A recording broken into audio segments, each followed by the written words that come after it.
Hi everyone, welcome back to my channel. I'm Jess. You can find me at Finding Our Rainbow with IVF, and today I'm going to be telling you my top 10 tips to survive IVF. Okay, so tip number one, when you are doing your injections, you need one of these. So this is an ice pack. You don't have to get something fancy like this, like I have. However, if you would like to, I've got a cute little pineapple which represents fertility. You can find these ice packs at Hope and Heart on Instagram. I will link the business down below. Really recommend. They're also heat packs as well when you put them in the microwave.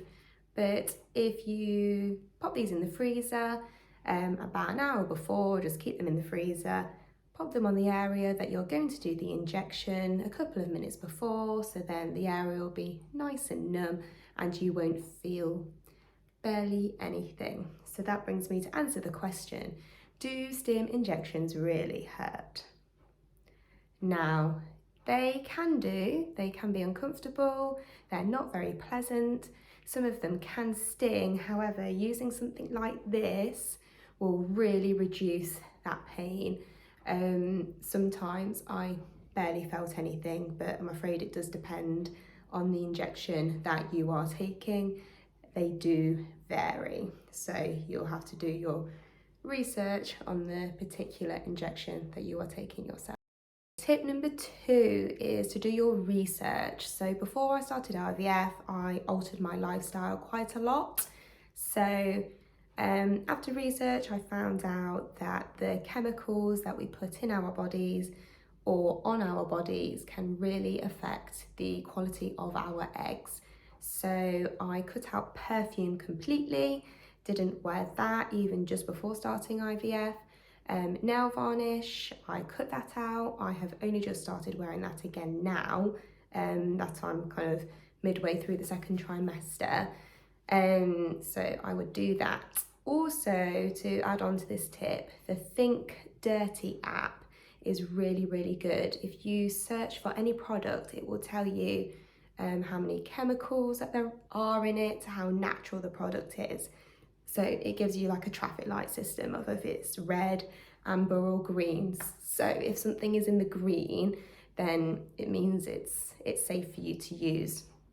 So I swapped out my shampoo, my conditioner, I swapped out my body moisturiser, what I wash my hands with, and I also swapped out my makeup. So I used to wear Benefit, Estee Lauder, all of those sorts of brands. However, they have chemicals in them that go into your skin, into your body, and can affect your eggs. So I switched to Tropic Skincare. Now I will link our fellow IVF warrior down below, who is a Tropic ambassador, who I did purchase my Tropic skincare products from.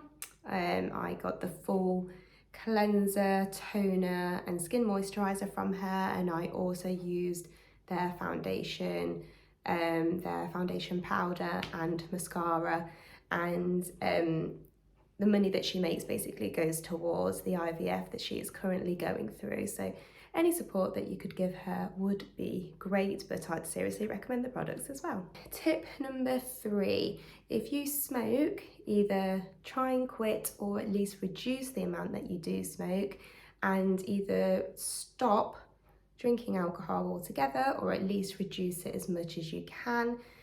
During IVF and even the run up to IVF, it's really important that your body is as healthy as possible. So because we've been trying to conceive for years anyway, I had reduced my alcohol intake, and then you just have to carry on throughout IVF. It's not recommended anyway. And then obviously during the 2-week wait, and then if you are successful, you can't drink anyway. So it's just something that I had to get used to, but it's really important to get your body nice and healthy, and to make sure that your eggs have the best possible chance. Okay, tip number 4, be the healthiest version of yourself that you can be. So they recommend for you to get your BMI within range. So what I did is I joined the gym. I joined the gym quite a few months before. I knew I was going to start IVF. I knew I wanted to get my body ready and prepared. So I went 3 or 4 times a week.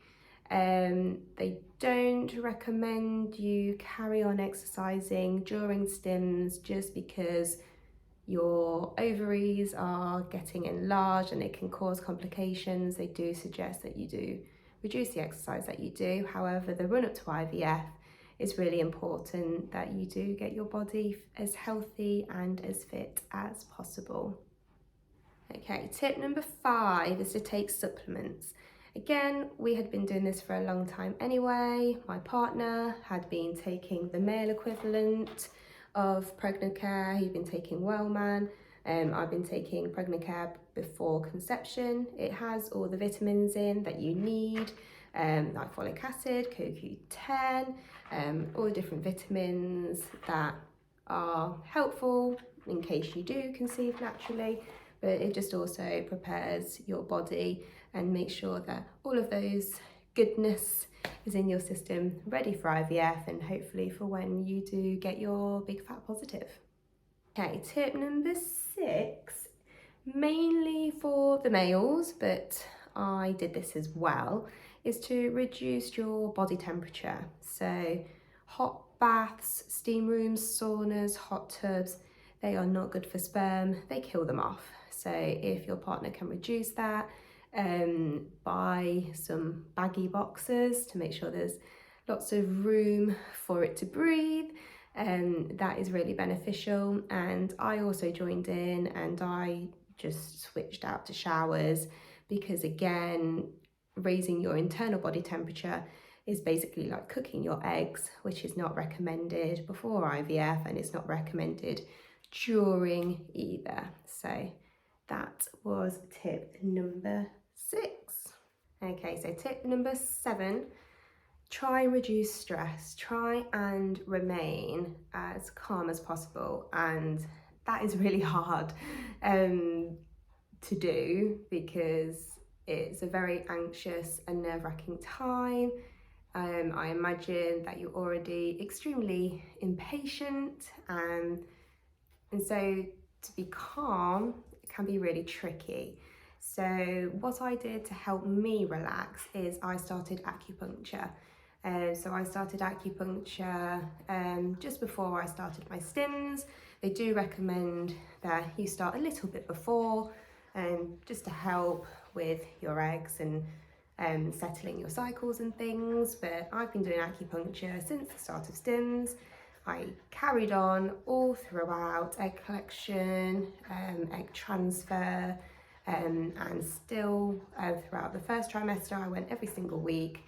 I've just started to reduce it now. I'm in the second trimester, but I'm still going roughly every 3 to 4 weeks, and that will probably pick up again in the third trimester, depending on how I'm feeling. Reflexology is also something else that's really beneficial. I tried this once, but because they're both quite expensive, it kind of was either one or the other. And so I did stick with acupuncture since it's also recommended on the NHS website as well. Okay, tip number 8 is to not go through the process alone. Now, we kept our infertility a secret for a good 3.5 years, and that was really, really tough. And so when we were starting to think about IVF, we did reach out to our immediate family and we told them the struggles that we were going through, and it was the best thing that we did. It meant that we had the support, they stopped asking questions, and it was just nice that they could be understanding and empathetic of what we were going through. Sorry, had to go remove Lana from the room because she was trying to eat the cat food. Joys of having a cat and a dog. So yes, if you feel that you can, I know everybody's situation is different, you might want to keep it a secret, You might not want that added pressure, especially during the 2-week wait when people are anxiously kind of waiting to find out if it's worked or not. I completely understand that. However, personally for us, it was really beneficial, and because we did go abroad, we couldn't really keep it to ourselves. My mother-in-law had to look after our dog, and my dad had to come and look after our cat, make sure that she was fed. So it would have been a little bit strange if we just said, oh, we'll just go away for 10 days, can you look after the animals? So yeah, it's totally your call, of course, because it depends on your situation and how close you are to your family, but it really, really helped us. And now that it is a success, they've been really understanding with us being anxious and probably not as excited as you'd like to be about pregnancy, because pregnancy after loss and infertility is equally as hard. But yeah, having that support network really, really helped. So that is definitely tip number 8. Okay, tip number 9 is to think positively. Now, that can be really, really tricky. However, especially during the 2-week wait, it has been proven that being positive, thinking positively, laughing and feeling good has really positive effects on your success. So during stims and the whole cycle, I was exercising to make sure I was getting those endorphins released, trying to feel calm, going to acupuncture and all of those sorts of things. I was watching my favourite TV shows and just trying to have that attitude of, yes, we've got this, we can do this, this is going to work for us. And then especially during the 2-week wait, I took about a week and a half off work afterwards so I could relax. I was watching things on Netflix that would make me laugh, and cuddling and things like that. Releasing all those feel-good hormones are really, really beneficial, and I think that helped us too. So yes, tip 9, think positively. Final tip, tip number 10 of how to survive IVF, and that's have a support network. Now, especially if you cannot do tip number 8 by telling your immediate family and not going through this alone, if you can get yourself a support network, especially on Instagram, that will really, really help you. So just before I started IVF, as soon as we got the green light to go,